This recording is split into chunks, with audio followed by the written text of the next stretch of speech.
all woke up today, and that's the most important thing. There we go. Hey, Dave Linden, how are you?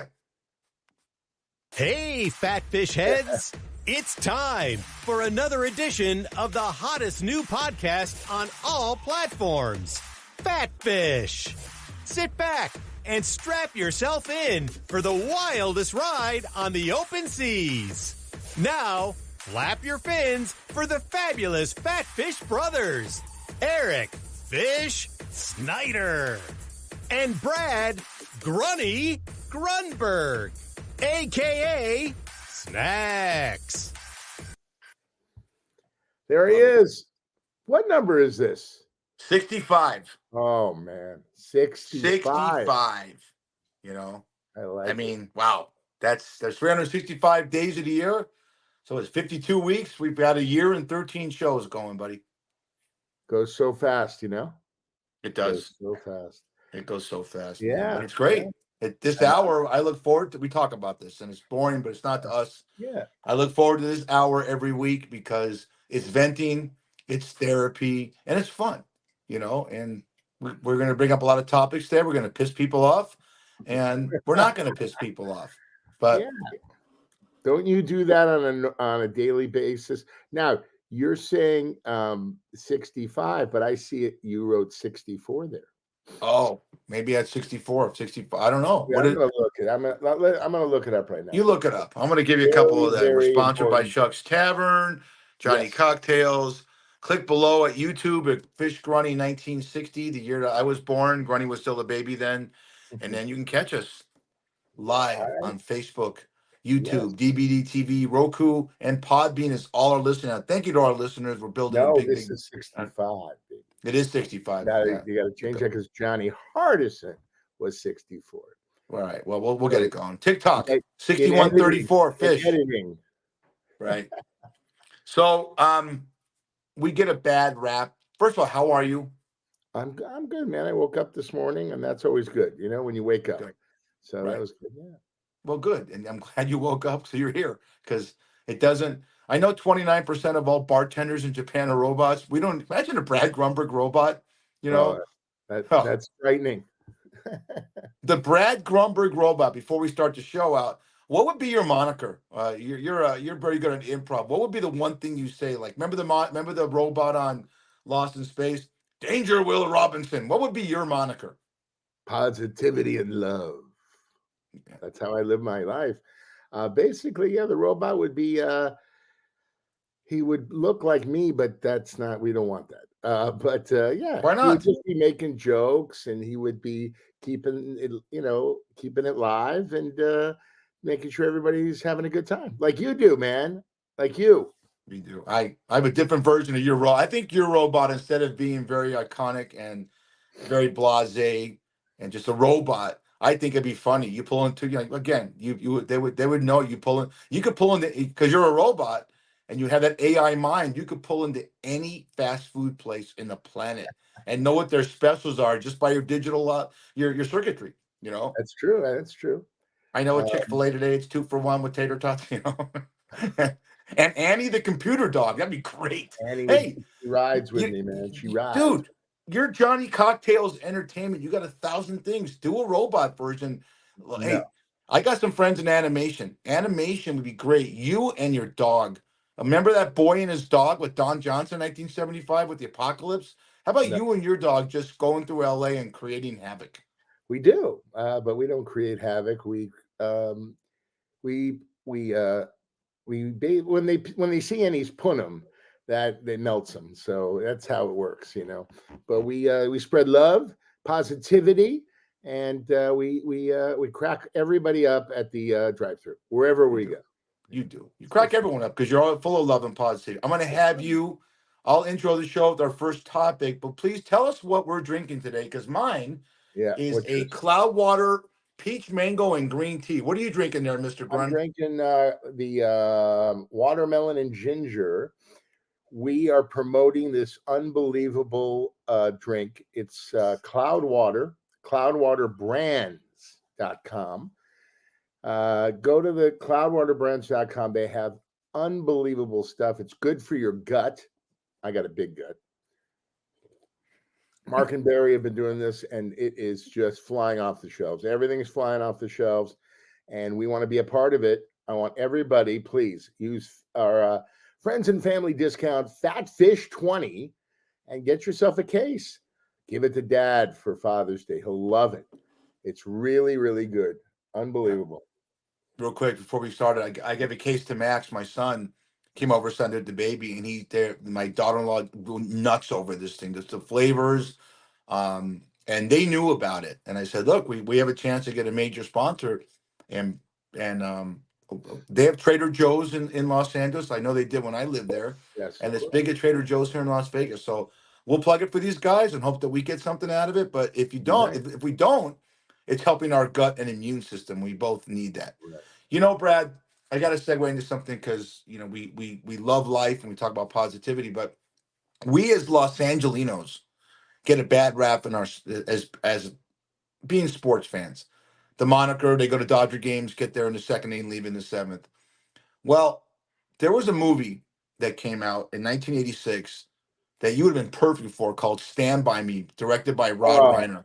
Best movie. Classic. Yes. Will Wheaton, River Phoenix, Yeah. Corey Feldman, and a very ugly at the time. What's the kid's name? He married Rebecca Romaine-Stamos. He played Vern. Jerry O'Connell. Jerry O'Connell was a Right. little fat kid, looked Right. like me, but he's now, you know, he's svelte. Oh, He is, you know, handsome guy and really a nice guy. like you.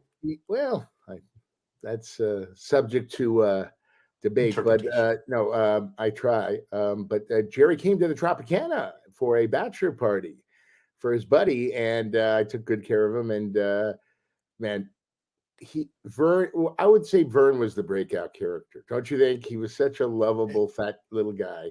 Well, I yeah, know. but all those kids made it. I mean, Will Wheaton went on. All those kids made Right. it. But where I'm going with this, at the end, it's about four kids in search of a dead body in early 1950s, a small town in Portland, and they think they're going to become famous and be in the newspapers.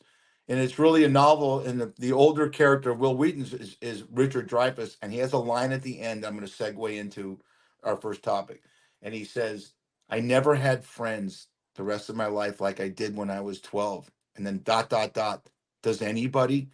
And when I was 12 years old, the Los Angeles Lakers were on a run. I'm a little older than you are, and I'll give you the starting A lot lineup. older, a lot older. A lot older. Okay. The original starting lineup was Gail Goodrich, Elgin Baylor, Happy Hairston, and Wilt Chamberlain. And then Elgin Baylor, Hall of Famer, gets injured, and here comes Jim McMillan. But the star of that team, and a guy that shaped my life as a kid along with Kenny Stabler, was this man. And when you lose people like this, that's Jerry West. Yeah. And Brad did an unbelievable tribute to him on a lot of social media. I saw it on Facebook, on Instagram, on TikTok. I talked too much about what Jerry West, and you could tell what he meant to me. What about you, Brad, growing up? I went to his basketball camp. I was at Pepperdine University, and it was like, wow, Jerry West. I went to John Wooden basketball camp, which was unbelievable. So did I. That was in Cal Lutheran. And then I went to the Jerry West one, and it had all the Lakers there. He was there. He was, I mean, active. You know, some of these guys just phone it in.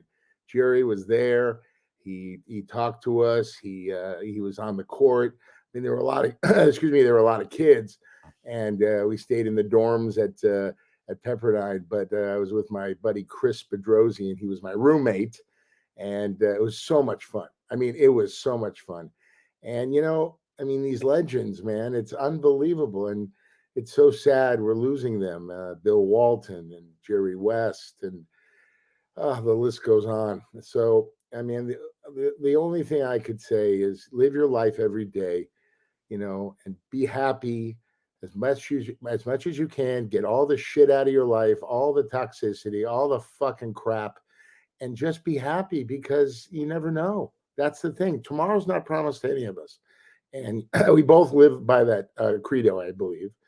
But Jerry West was just amazing. He was just an amazing guy, amazing basketball player, but even a better executive.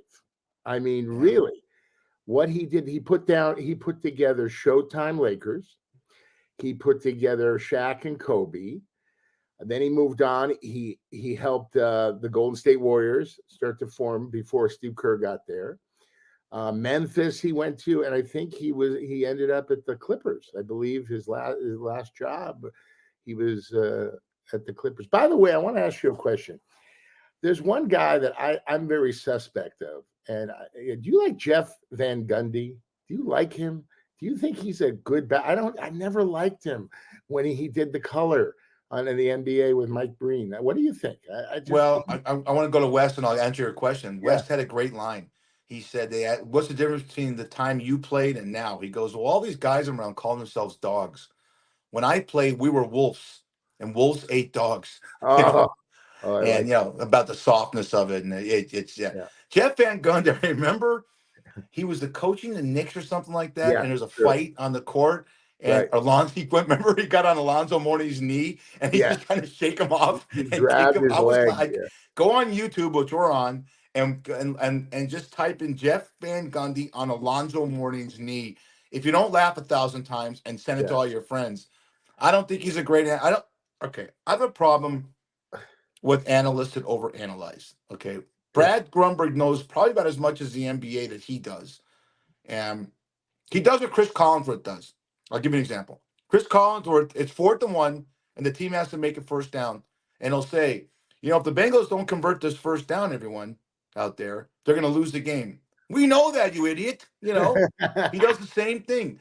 They're in the penalty right now, the Clippers against the Golden State Warriors. They cannot commit a foul. If they commit a foul, then they'll get the automatic 2 shots and it's a flagrant. It's a ball. We know this, okay? Yeah, right. Tell us something as an analyst we don't know.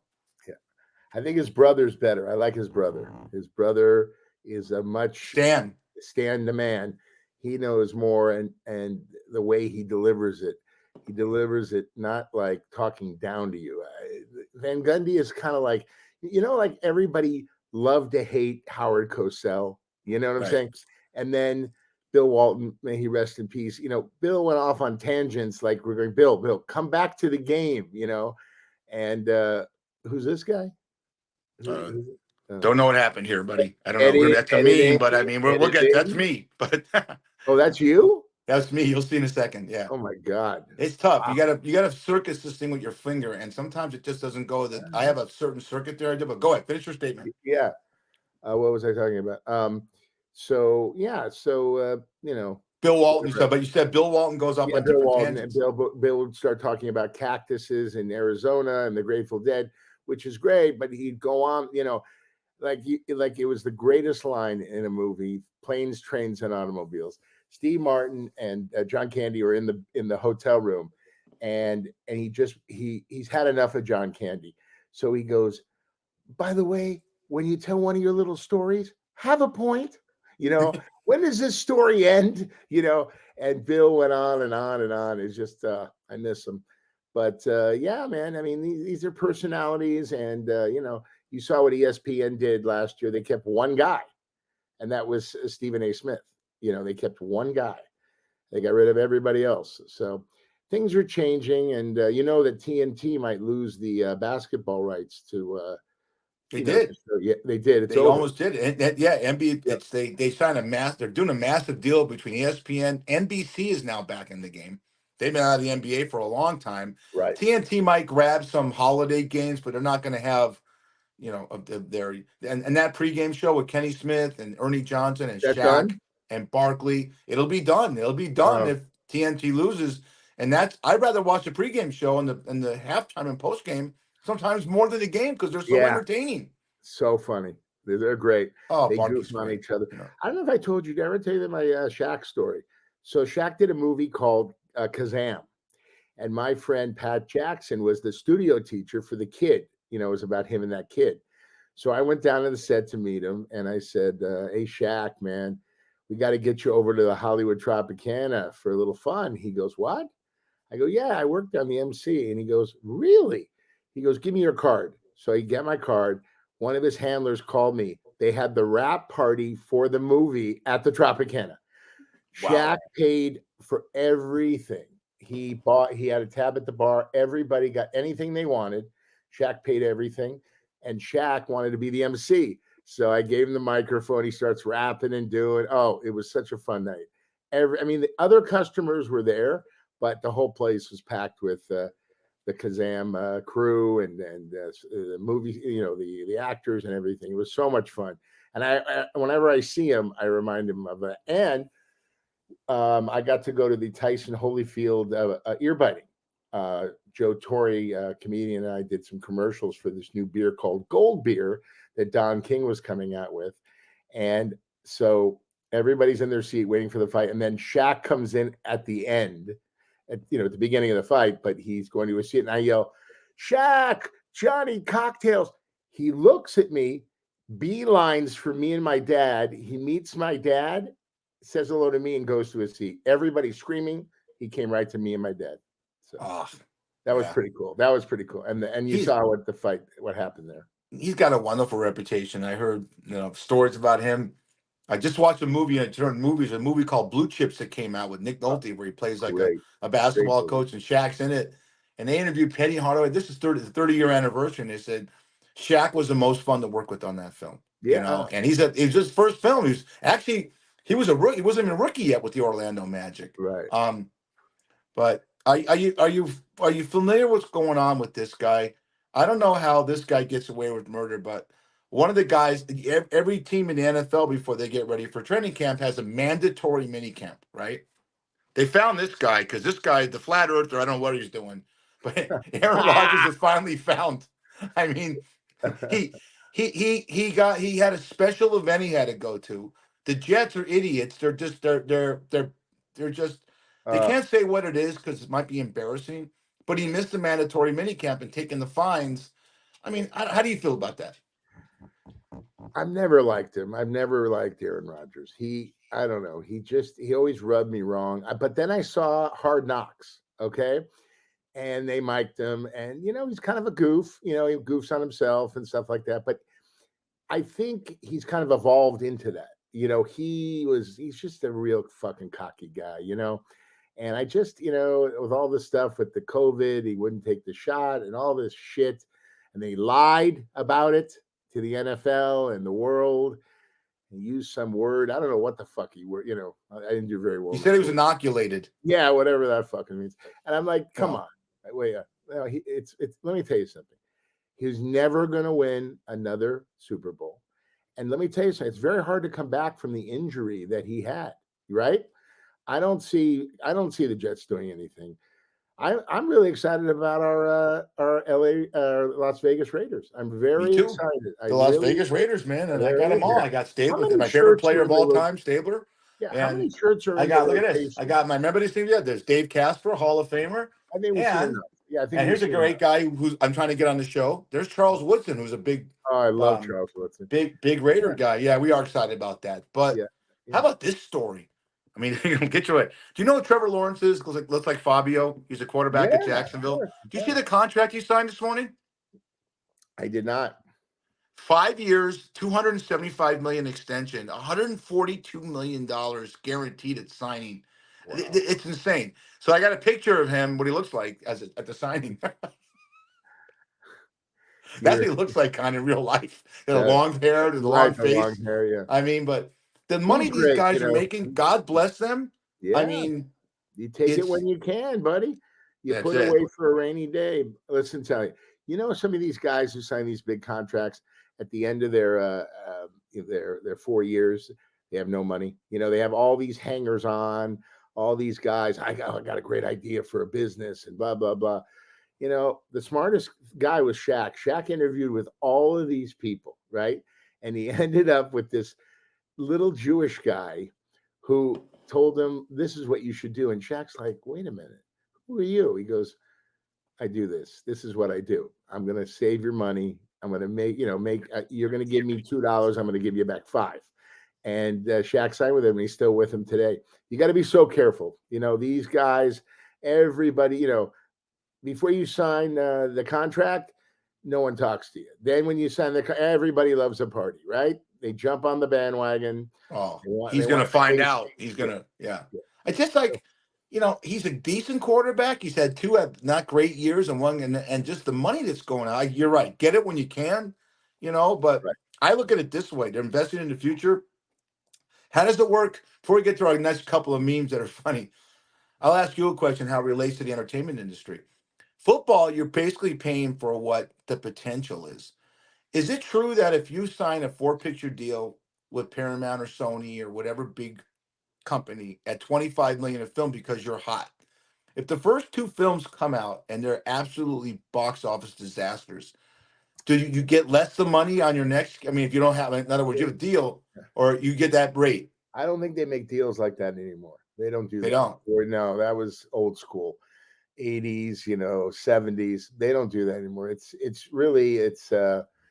pay per play. The movie comes, they sign you.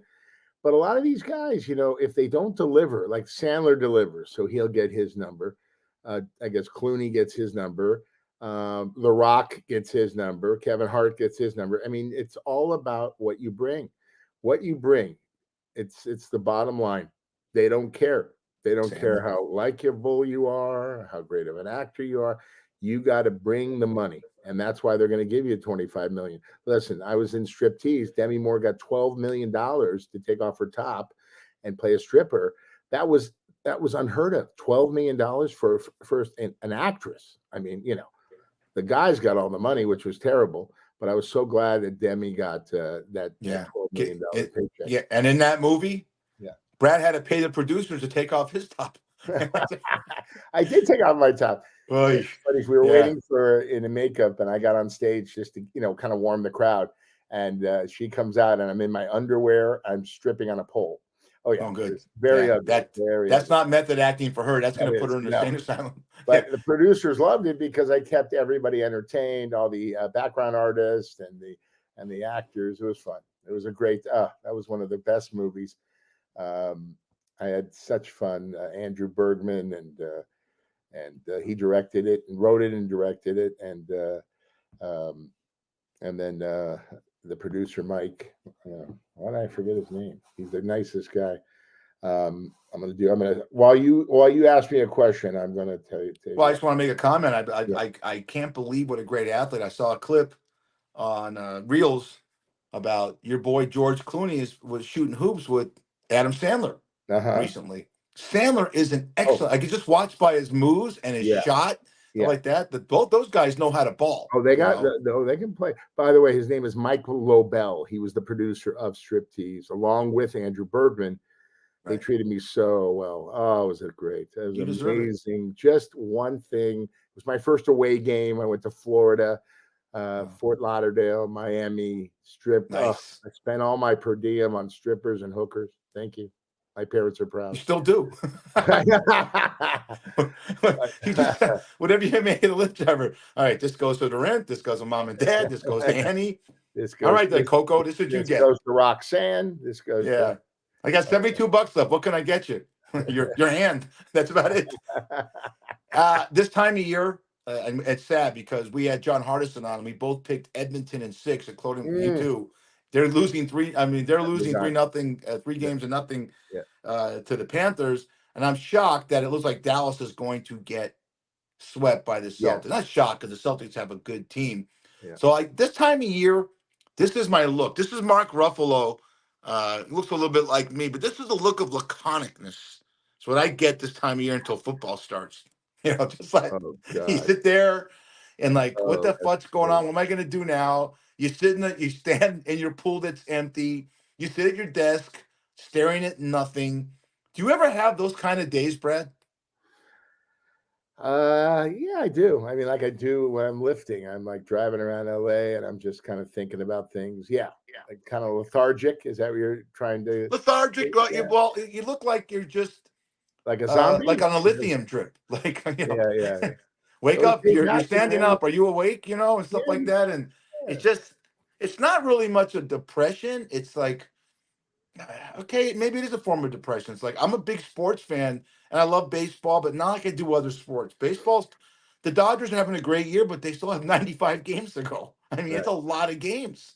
I think it's too many games. I really do. That's it's ridiculous. 162, right? Correct. Yeah, it's just too many games, but it's all about money. the money stream. They just, that's all they care about. But yeah, I mean, look at exciting. You got baseball, you got football coming again. That's your favorite sport. Now, do you have season tickets to the Raiders? I don't, but I get tickets. People give me tickets. I have Oh, you friends of do? mine, Oh. my Max's father-in-law. I got friends at the bar. They just I go to like I don't look when I was your age in my 30s. I went to every game I could. But once I hit 60, I'm not big with the crowds. But Yeah, I'll go to 4 of the 8 Raider games. that's And fine. I'll go. I'm actually going to be seeing you. I'm surprising you. I might take you. You're gonna we're gonna come No. into LA, Max and I, to see the Rams play the Raiders in the end of October. Oh, really? And you're Oh, gonna pick us cool. up in a lift and make some money for Max and I. We're gonna be your wingmen. I'm going to charge you triple. What are you kidding me? Good. Yeah, Good. you We'll and do Max it. We'll are go out to coming to LA. dinner. That's great. I Yeah, know a you great go with your Italian son. restaurant in Marina Del Rey, and we'll go and eat. Marina Del So Rey. I- What are you talking about? Where are we going? We're going to I Beverly. can't we're think of the going to name of it. Cheesecake My Factory? best friend Craig. I hate when I think I know the place and I can't think of the name because it's Cheesecake unprofessional on a Factory? podcast. It's in Marina Del Rey. It's a Oh, very good restaurant. okay. What, Tony P's, Killer Shrimp? Not Killer Shrimp. I think Not it's Killer Tony Shrimp. P. Killer Shrimp is Okay, Killer is it Shrimp. Tony P's? Is that where we're I going? think it's Tony P's. Yeah. Yeah. Great. You like Great. al dente? You like al dente food? Like I like the pasta, the gravy Yeah, it's with really the hot good. sausage. That's it. And 2 That's it, pieces, like good. you said last week, garlic cheese bread. Oh, I'm in. Yeah. Good. No. That'd be fun. I might That'd be get fun. somebody from Central Casting to play me because I don't really want to hang out with. I'll hang out with Max, but you, Who can we get to play you? We can get Jonah Hill to play you because he's Jonah. No, I don't want Jonah Hill playing. I want to You get. don't want Jonah Hill playing you. He's recognizable. Jonah Hill, no. I Who? want Give me an actor that could play you. maybe one of the DeLuise brothers, maybe. Here's one, but I don't want him to play me. Jeff Garland. Everybody thinks we look alike. Yeah. Yeah, I don't want He's bigger than you. Steven Sharippa could play you. yeah. Shripper. You know, he's got your forehead, and he's a friend of yours. And he unfortunately passed away about 10, 11 years ago. James Gandolfini could play you. Get the same forehead, the same. He'd be great. I just watched this reel. His son talking about when his dad first told him about The Sopranos, and he was like 13 years old. He goes, "Dad, what is The Sopranos?" And he tried to explain it to him, like, "Well, I'm a businessman, but I'm also in the mob, and this and that." And the kid looks just like his dad. Sure. We lost somebody like James Gandolfini was the nicest guy. Real quick story. There was something called Fans of X-Rated Entertainment, the Fox Awards. Okay, my friend who I met, Bill Margold, may God rest his soul, he passed away. He was like my mentor. Like he made all my dreams come true. Like I wanted to work on a porno set, he got me on a porno set. Okay, and he did these Fox Awards, and all of a sudden I fly in my buddy from Chicago, another buddy. We're standing there, and Jenna Jameson is there. She was popular at the time. We're at the Mayan Theater downtown LA. And then all of a sudden I look, there's what's his name? From Saturday Night Live. I forgot his name. Then I see James Gandolfini, but he hadn't been on Sopranos yet. So I go up to him. I go, "James, my buddies want to meet you," because he was in True Romance. Remember? Oh, yeah, phenomenal. So I said, "What's going on? How's the acting?" He goes, "Well, I just did this show for HBO. I was terrible. Play this guy. It was awful. I hope it never sees the light of day." The Sopranos. I couldn't believe it. I said, "Hey, man, you never know." He goes, "Yeah, but I was so bad." He was so nice, and he made my friend's day. And Wait a minute. Yeah. I asked you this on previous podcasts. He thought that he bombed his audition? Absolutely. I Wow. think they had to reshoot something. He thought he was awful. Absolutely awful. Wow. He was so embarrassed of his performance.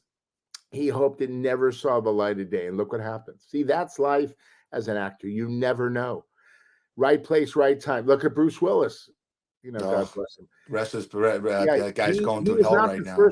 He was not the first guy for Moonlighting. He was not the first guy for Die Hard. Really? Oh no, he was way down the list. But because he was on a Fox show, 20th Century Fox show, Moonlighting, they looked at him, and he filmed both at the same time. And you got to say, Die Hard is one of the best movies. Oh yeah. You know, it's funny. Hey, Hans, this is not TV. This is radio, Hans. Bam, bam. Oh, that's great. That was wow. You talk about. I read in Variety about roles that went to different. You know, Richard Gere was offered Indiana Jones. He turned it down, and Harrison Ford got it. You know, really? Oh, yeah. No. Oh, he was offered. I think so. Yeah, that was one. There's a couple other ones too. I forgot. Been a terrible cast. Yeah. Well, no, I think he was doing American Gigolo at the time, and American Gigolo is a great movie. Richard Gere, this is true. When he did Pretty Woman, he said he told everybody it was going to be the biggest bomb of his career. And look at that. Wow. What a great movie, right? Gary Marshall, Julia Roberts. I waited on her in the commissary. She was really nice. I liked her. Yeah, she's a beautiful woman. I like her. Yeah, pretty woman. Yeah, Pretty Woman. You know, people you talk about him in his great career, but what really made him was An Officer and a Gentleman. That was way before Pretty Woman. That was such a great film, and we go back. I got this streaming service called Tubi that all it does is show movies, and they're fantastic. You know, it's all old movies, and you can get the classics from Here to Eternity, which I think everyone should watch. Casablanca, On the Waterfront. You want to see some great movies? Go back to the 50s. In the 60s, the black and whites, and then you have the ones that we talk about. You get Caddyshack, and Brad likes everything that John Candy did. So do I. Yeah. My favorite John Candy movie is what he said: Planes, Trains, and Automobiles. Because when I see an actor that's a true, tremendous comic have a role and kill it, and dramatic role, like your good friend Adam Sandler's best roles are when he's serious. He's great. I just saw Uncut Gems. My God.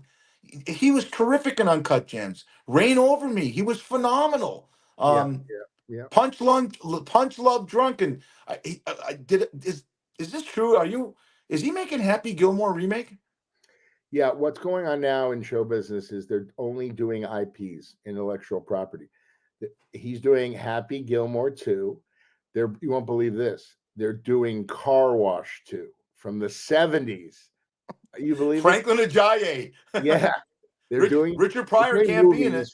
That made money, back in the day. So when they do the second one, if it bombs, they say, "Oh, wait a minute. The first one made $40 million in 1974."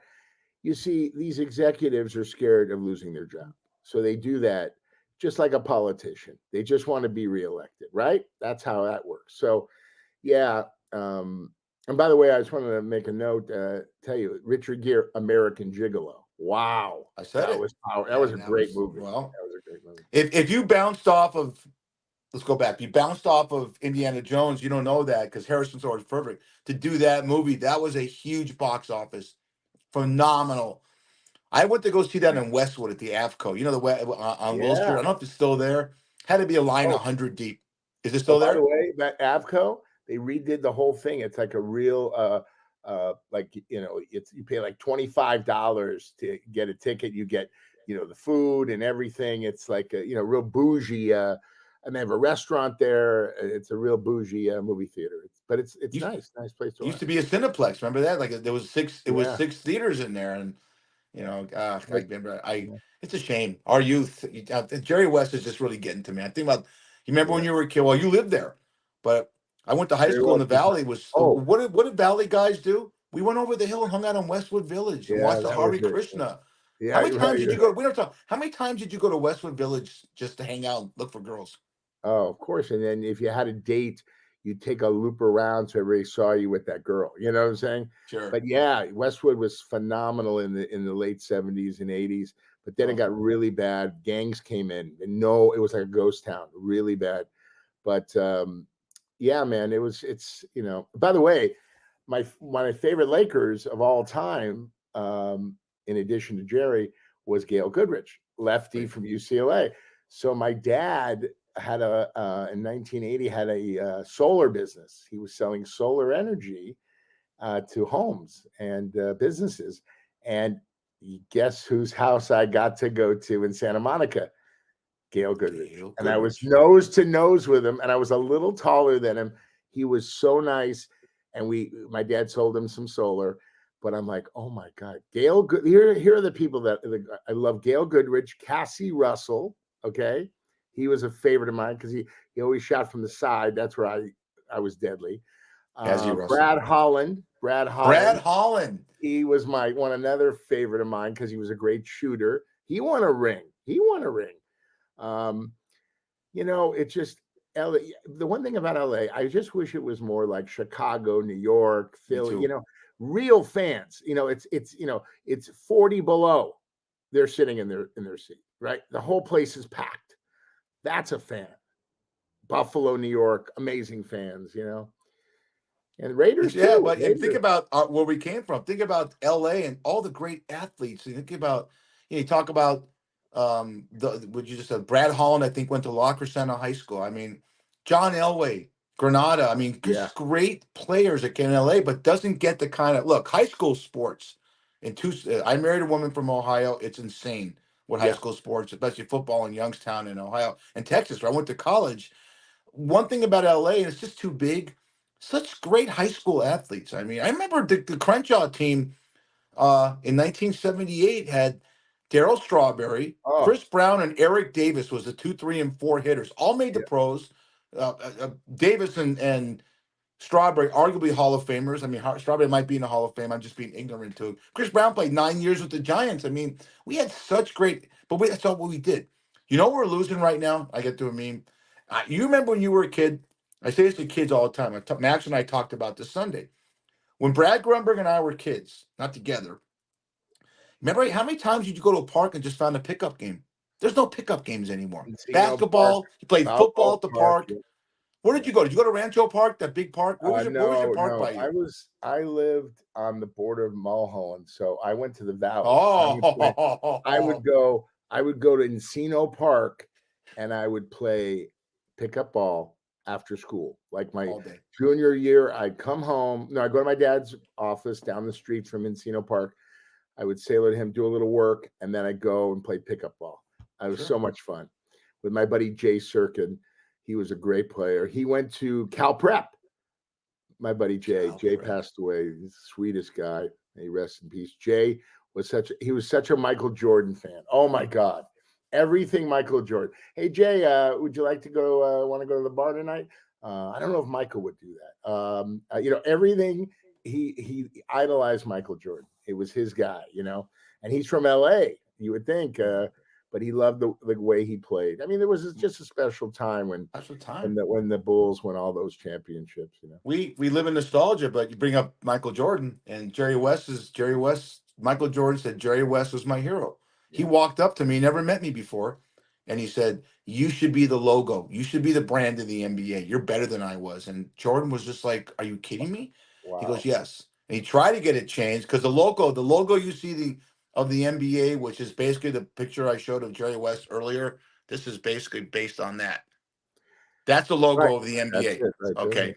Yeah. He wanted Jordan to have it. And it's like, oh my God, are you kidding me? And wow. Do you think they'll change the logo or no?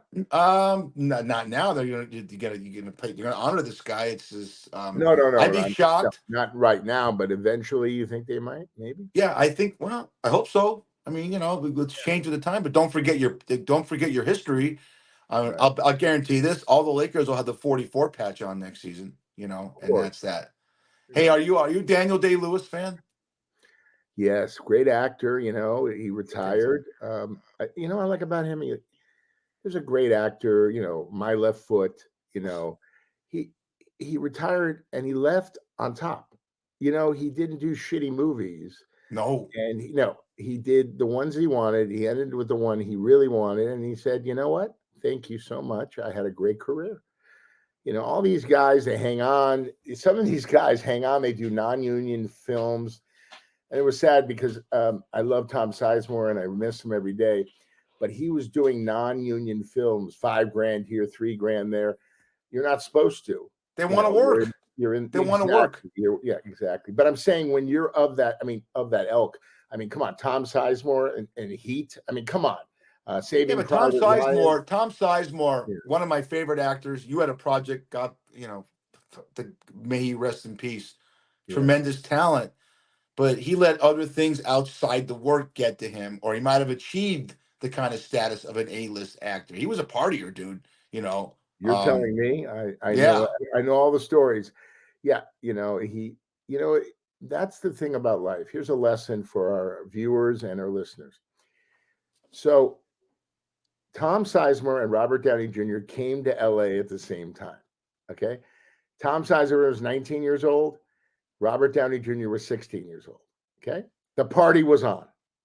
They partied for years.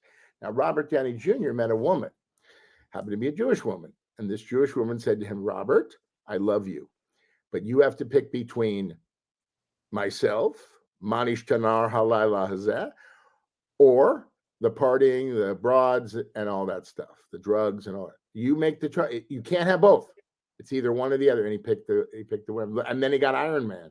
Amazing, And he's been sober, I think, 25 years or something. But Tommy boy, he just partied, man. He just loved everything. He just loved. He loved his work, because I worked with him. We did that Sizzle, which I'm so proud of. I posted him and I on Surveillance on a guy. It was all improv, but I just wanted to show our chemistry, chemistry together, and it was great. And he was great at the improv. I just threw him all sorts of shit, and he came back. One of them was, this was crazy. I go, Tom, what are you carrying around that briefcase for? Are you doing a coke deal? He goes, no. I brush my teeth 3 times a day after every meal. I go, I've never had a cavity. I go, shut up. He goes, yep, never had a cavity. And this was a briefcase.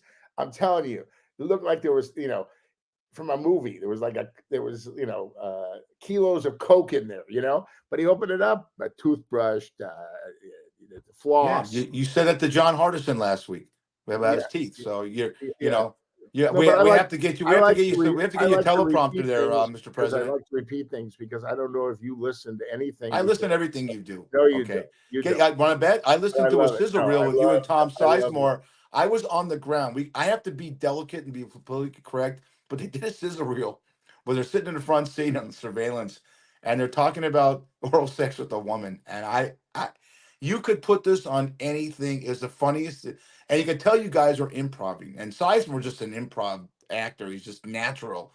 Yeah. If I can get that on there and get some, ways to get around some of our outlets. Beep it out. Not beeping anything. Yeah, because you know what you're talking about. But I brought up Daniel Day-Lewis because imagine being on an airplane, because you played this guy. Imagine you're on an airplane and you're sitting next. This is true. You're sitting next to that. Tell me that doesn't. Abe Lincoln. Oh my that guy looks like Abe Lincoln. He does. Yeah. And he's phenomenal. His portrayal of Abe Lincoln was fantastic. There Will Be Blood. I mean, he's one of my favorite actors. But you bring out your favorite actors. There Will Be Blood. My Left Foot. Was there a better hero stud than him in Last of the Mohicans, 1992? He's built. Everything he does is phenomenal. It's just He's so method though that Madeline Stowe said he's always in character. You just you sit in the trailer. He's got to eat like he sits Indian style. He speaks the Indian language, and you talk to him. We're not on camera right now, Daniel. No, but like when I did Sons of Anarchy, I had a scene with Walton Goggins, and I love that guy. He played a transvestite, transgender, excuse me. Perfect for you. Vernacular. And he, so basically, he's going to be bouncing on top of me. I have a nipple rings on. I have a ball in my mouth. Part of my daily routine. Yes. And I took that from you. And basically, I asked him. I go, I want to introduce myself. My name is Brad Grunberg. We're going to be working together. He goes, honey, did you see my my lipstick? I go, what the fuck? Is this guy going to break? That's He did not break. He was this woman the whole time, and he stayed in character. He was really fun to work with, and I haven't seen him since we did that, but it was fun. He's in a just finished binge watching it on Amazon. He's in a post-apocalyptic. It's off the video game called Fallout. He's the star of it. If you don't know Walton Goggins is, Google him. He's in a lot of Tarantino movies, and he's in The Hateful Eight. And and Danny terrific. McBride loves him. Danny McBride. Oh, You damn know, it, Craig. Oh my they love. God. They He always was work so together. great. Yeah. What was the show he had on HBO that was phenomenal? He played the pitcher. Oh, God, right. and he was trying to I'll get look it back up. in the big leagues. Oh, he was Oh, it's great. Danny McBride's funny. he is You know what's funny. one of the great movies? What was the one with when uh excuse me, when Robert Downey Jr. played the black guy? Remember they're all in the jungle. Tropical Thunder. Tropical Thunder. Oh, Tom Cruise. is that great? Oh, Oh, great film. Yeah. that was fantastic. What did you ask me? What was the movie? What was it? What did you ask me? What What movie movie for what? you just asked me? No, What I'm just movie? Who was it? Who was it? Do you remember? You're getting old. I don't what do remember. you, did I asked ask you about a movie about what? No, about somebody was in. You just said what was that movie he was in?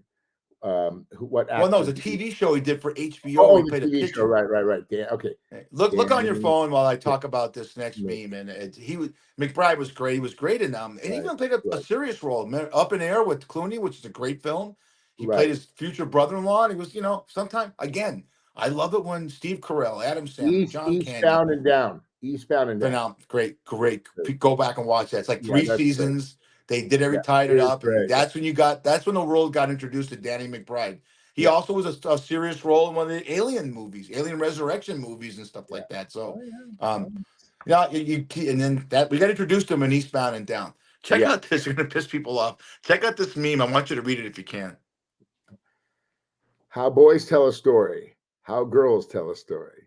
Okay. I don't get it. Well, boys tell a one's story. track, It's a straight train track because you okay. never deviate because you're a guy and you're always full of shit.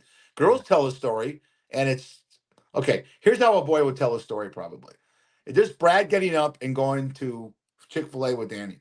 Got up, brushed my teeth, got Annie in the car, went to Chick-fil-A, got 2 for $1. She ate half the nuggets.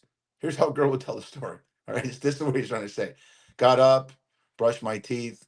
I didn't know if I was going to use Crest or Dentine, whatever kind of, and I used the soft bristle brush, and then I didn't know if the underwear was going to have to change my underwear because it was too hot outside. Girls sometimes could tell a story.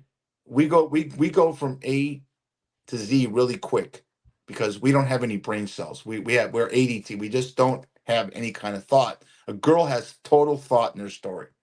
I think next time you got to run this bit by me before. What are you talking about? I'm saying I'm so girls are smarter than we are. Okay, girls are the best. A girl would know that she Better told than the Tom Sizemore briefcase story for three straight what is podcasts. this? How boys Brad, tell a story. what was really in the Shit. briefcase? Because you bring it up every time. What's in the briefcase? Who cares? What contraband was in there that you're not telling the audience? Who cares? People like my stories, I think.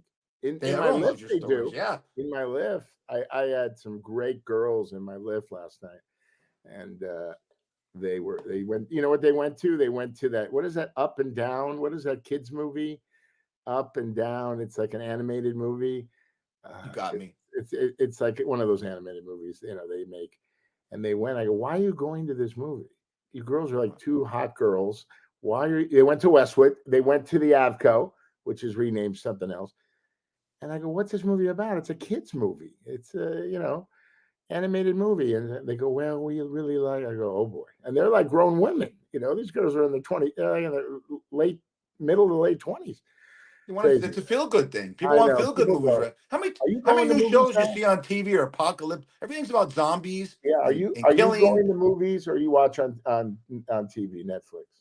You know why I don't go to? I've been to a couple of them. I don't go to the movies. I got spoiled, same as you. I have a big, giant, huge TV set.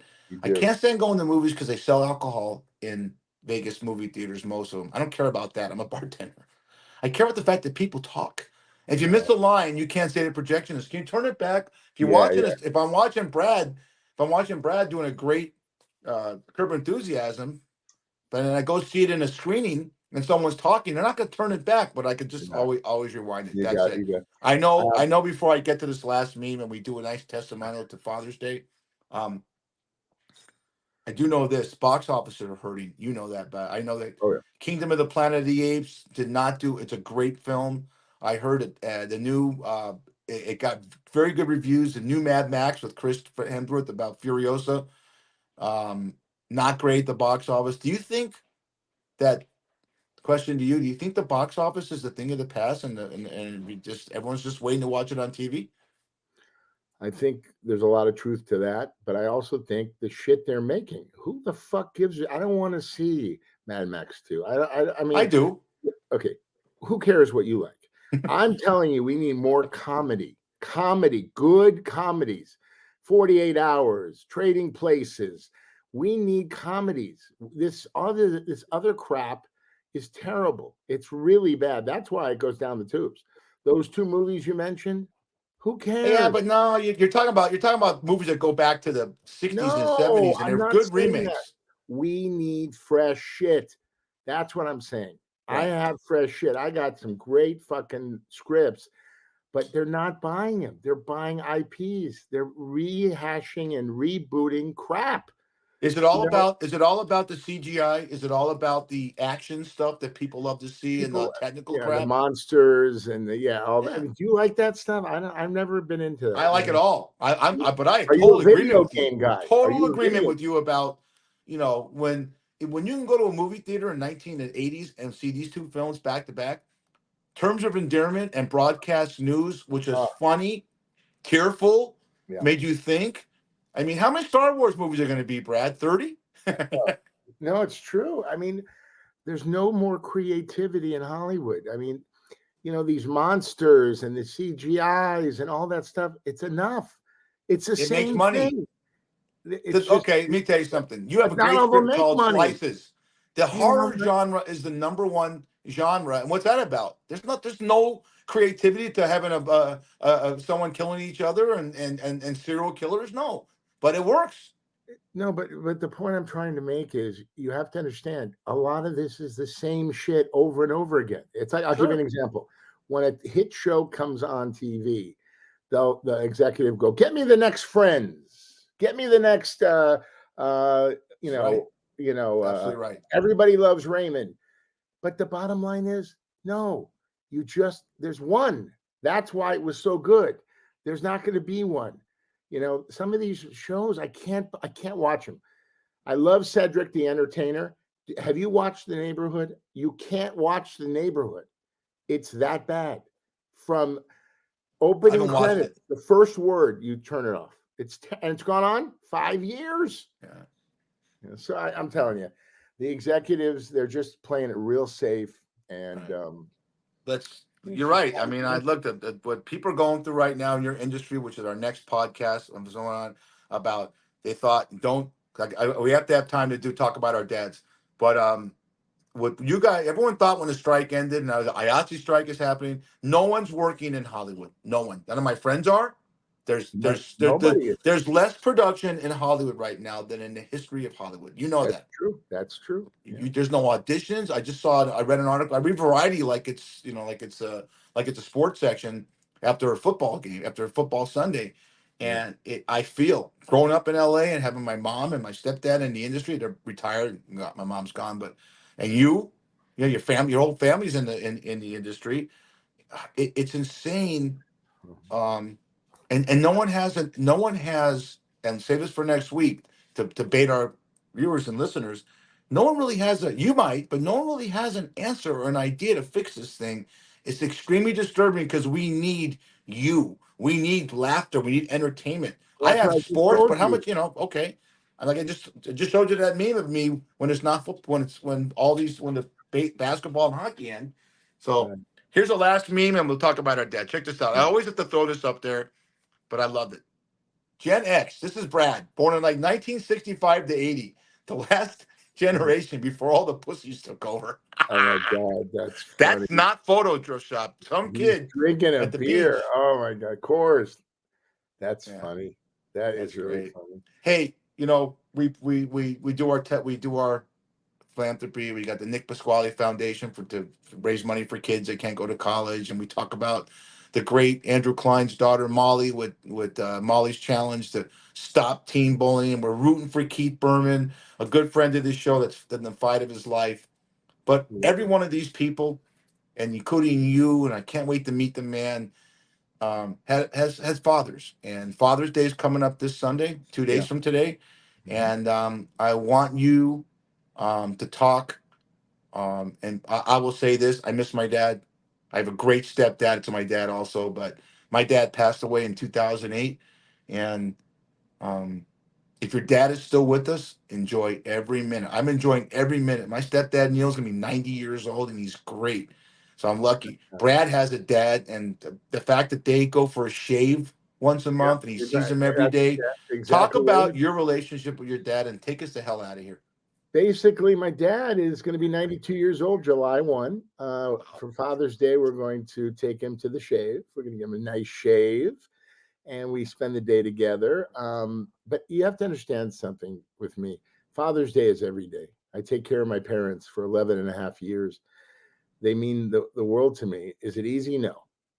But I love them. They gave me the greatest life. When I hear stories in my lift about other kids, how they grew up, and the dysfunction, and their fathers and their mothers on drugs, I go, God, man, I'm the luckiest motherfucker there is, because my parents weren't on. My dad, he spent all his money on his family, everything. He never drank. He never womanized. He never gambled. He never did anything. He worked. He worked. He worked. And he sent me to college. He sent my brother to college, my sister. He is just the greatest man. So now it's payback time, baby. I told him, I'm taking you all the way to the end. I take him to his VA. I take him everywhere. I love my dad. It's kind of like my grandma. I did everything with my grandma one more time. I took her to her first premiere for Striptease, and 3 months later she passed. But at least I did everything with her one more time, and I got to say I love you, and I'll see you again one day. My dad is my hero. My dad's my hero, and Father's Day is a great day. Celebrate it. Call your father. See your father, and that's the big thing. If you're a grandfather or a father, don't FaceTime. Don't call. Go see them live. Look them in the eye, because they've already lived their life. Okay?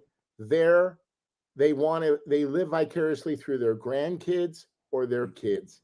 That's how it works. And my dad has talked to me about it. He goes, I love seeing my grandkids. I love hearing their stories, because that's what life's about. It's all about, family. The circle of life. The circle of life. Right. Your dad. I want to wish my dad a very happy Father's Day. We're going to go for a shave and probably a massage. Lucky finish. No, I'm kidding. No. At 92, I don't think my dad could get a stiffy. I don't think so. Oh yeah, he can. What? Look at you. He can. Yeah, don't underestimate Jerry. That's a tough son of a gun to get. Like you said, look what he did. I don't know. He put his whole life into his family. Your mom's a beautiful woman. She's younger. She's 83, got a 92-year-old one with 92-year-old father. But if your mother is everyone loves their mothers because they're your first love. Your dad is a guy, no matter how strict he could be, he still threw you your first ball. Right. And you still remember watching games with him, and you remember the talks. And I remember, I can't say it because my dad Marvin was a little bit racist, but he talked about the smallness of Asian girls' hands and what that meant to a guy like us. Use your imagination. Oh my God. But before we see, I got something to give to Jerry from you. Okay.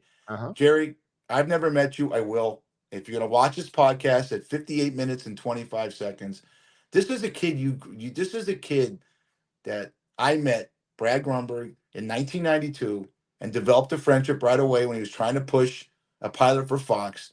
But this is the kid you raised that's done 120 things in a business. And this one is my favorite. This is to you, Jerry, from Brad.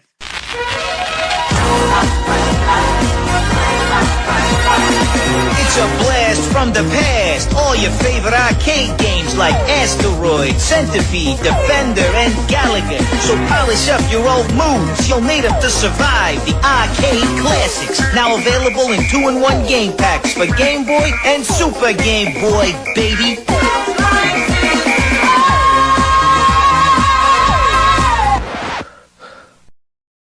I love that commercial. Oh my God.